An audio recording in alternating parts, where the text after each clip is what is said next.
Ju përshëndes të dashur teleshikues, po fillojmë lajmet në televizionin 4+. Aksidenti në punë që i mori jetën Gjulio Shtëmbarit është shoqëruar me 2 arrestime nga policia.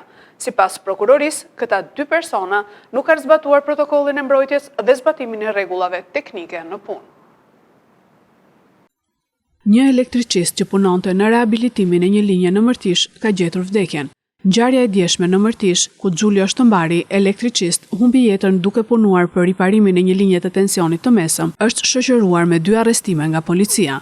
Prokuroria e Fierit ka urdhëruar arrestimin në flagrancë të shtetasit Xhezmi Haliti me detyrë punonjësi nën stacionit elektrik Gradisht dhe Arben Presheva, elektricist. Sipas prokurorisë, këta 2 persona nuk kanë zbatuar protokollin e mbrojtjes dhe zbatimin e rregullave teknike në punë.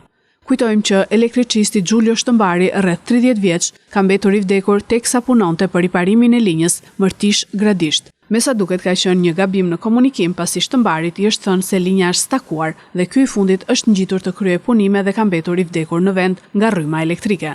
Ndërkohë familja Shtëmbari në Fjerseman të Gradishtës ka hapur dyert e mortit për të përcjellë në banesën e fundit Gjulion, prind i një fëmije të mitur. Partia Socialiste e Qarkut Fier ka reaguar për blerjen e votave në Lushnjë.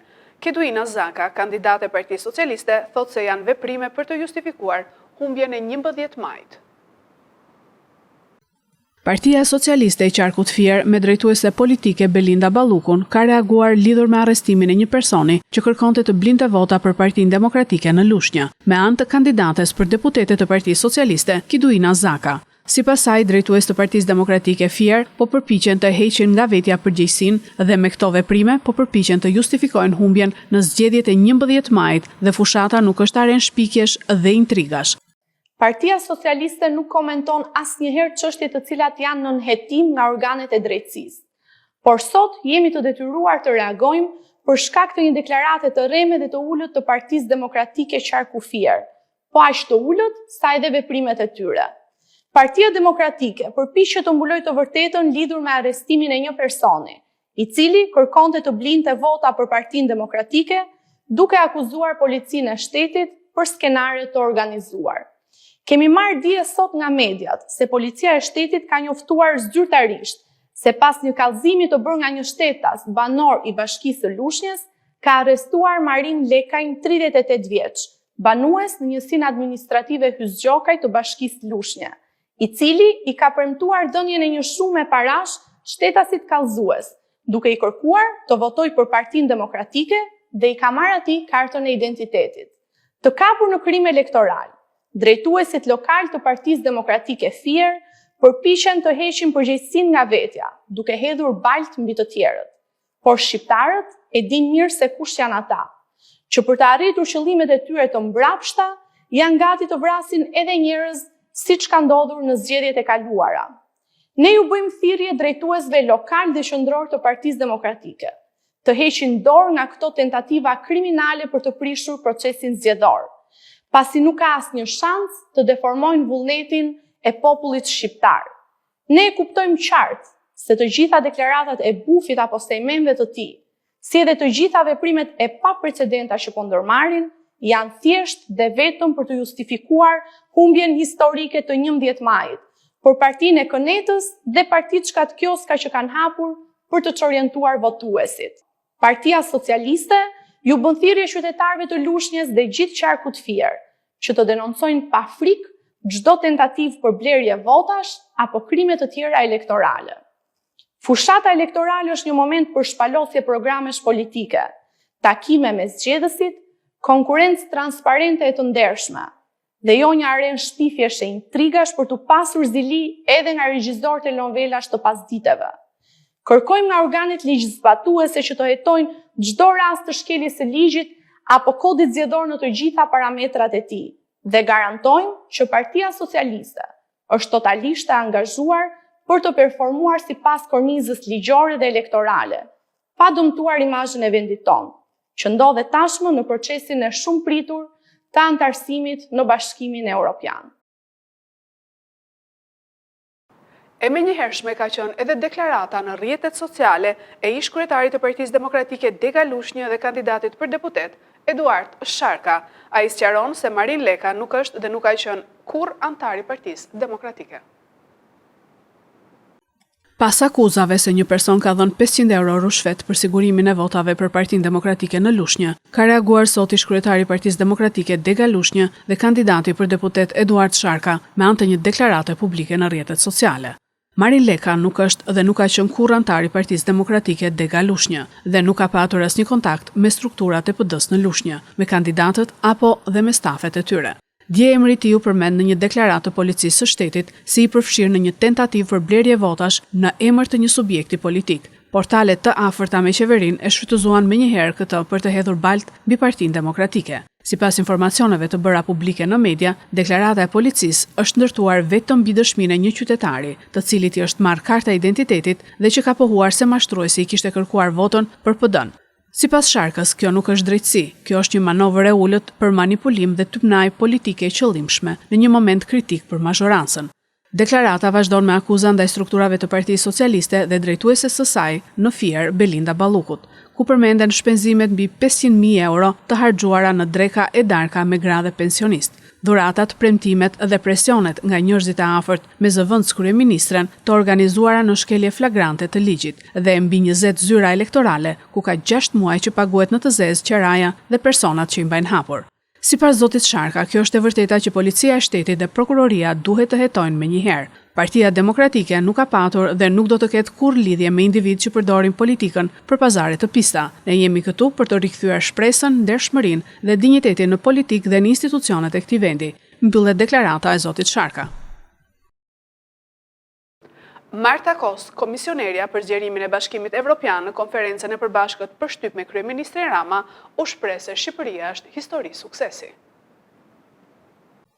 Kryeministri Edi Rama ka dalë të hënën në mbrëmje në konferencën e përbashkët për shtyp me Radosław Sikorski, ministër i punëve të jashtme të Polonisë, e cila mban presidencën e Këshillit të Bashkimit Evropian, dhe Marta Kos, komisionerja për zgjerimin e Bashkimit Evropian.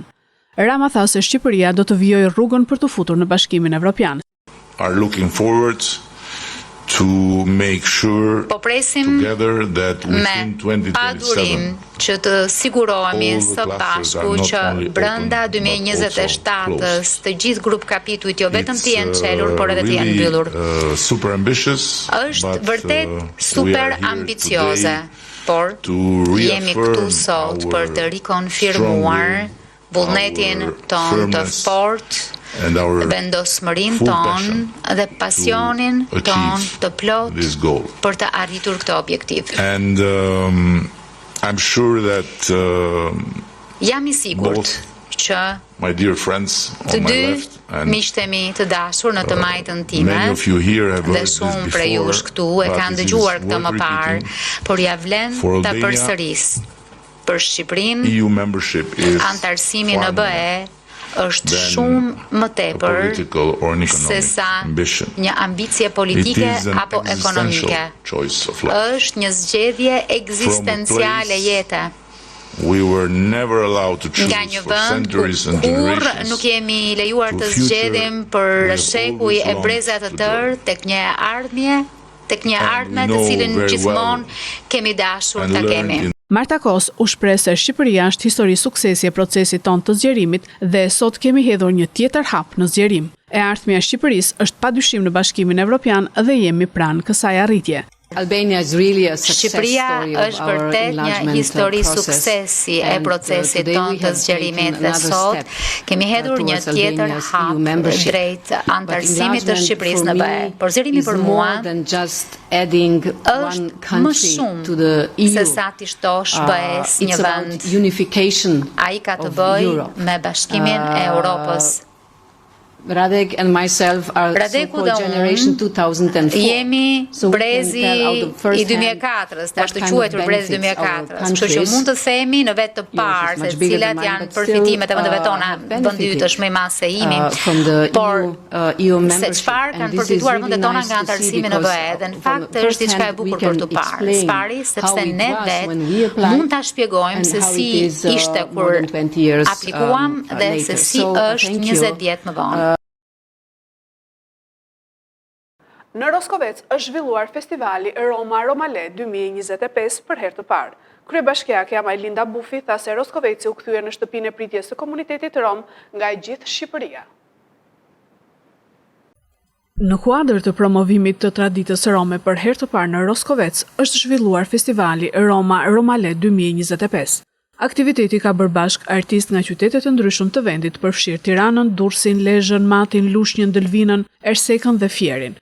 Kryebashkiakja Majlinda Bufi tha se këtë vit Roskoveci u kthye në një qytet ngjyrash dhe në shtëpinë e pritjes së komunitetit rom nga e gjithë Shqipëria dhe jo vetëm. Qëllimi kryesor i këtij aktiviteti, por jo vetëm, është diversiteti në mënyrë të barabartë, jeta në diversitet në mënyrë të barabartë, ku gjithë secili të ndihet i papërjashtuar, të ndihet i barabartë me të tjerët, të ndihet një lloj me të tjerët, jo vetëm për sa i takon të drejtave, por edhe detyrimeve, të dihet pa dallim shtatit, pa dallim moshës, pa dallim ngjyrës dhe gjithçka, pa dallim gjuhës dhe kulturës. Ne jemi qenie humane, të gjithë jetojmë në këtë tokë ku ajri, toka është për gjithë ne. Dhe padyshim që të drejtat duhet të jenë barabartë. Pjesëmarrës në këtë festival ishte edhe një grup nga Maqedonia e Veriut në ndrejtimin artistik të Ermina Redjepovës, e cila e ka vlerësuar këtë festival të kërcimeve, muzikës dhe veshjeve tradicionale të këtij komuniteti si një augur shpresdhënës për të kthyer në traditë dhe për të ndihmuar në integrimin e këtij komuniteti.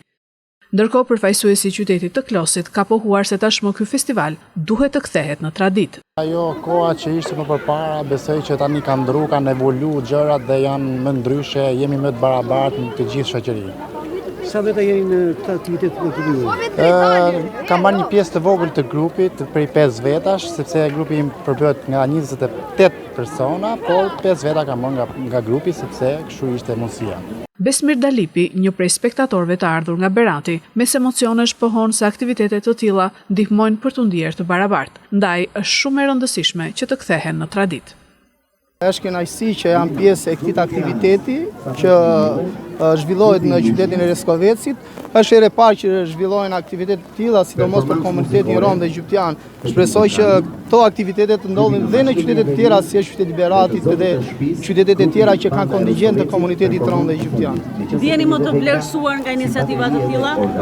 Ndjemi të vlerësuar sepse Bashkia e Roskovecit ka marrë një iniciativë shumë të mirë duke promovuar kulturën rome, traditat rome dhe shpresoj që si këto aktivitetet të ndodhin dhe në qytetin e Beratit.